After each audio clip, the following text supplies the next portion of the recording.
नमस्कार फ्रेंड्स, मैं पूनम गुप्ता स्वागत करती हूँ आपका अपने यूट्यूब चैनल पूनम की गीत संगीत में। यह दहेज पर का एक गीत है, कैसा लगेगा कमेंट में जरूर बताइएगा। जनती जे जारल जेबू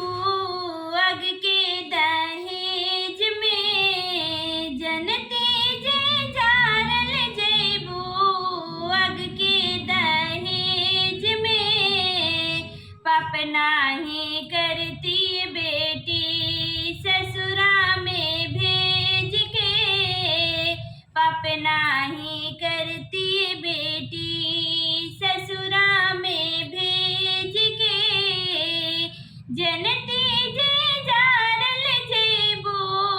अग के दहेज में, जनती जे जारल जेबू अग के दहेज में, पाप नाही करती बेटी ससुरा में भेज के, पाप नाही करती बेटी। कटले तो होई बोरनिया बड़ी रे विपतिया, कटले तो होई बोरनिया बड़ी रे विपतिया,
बिना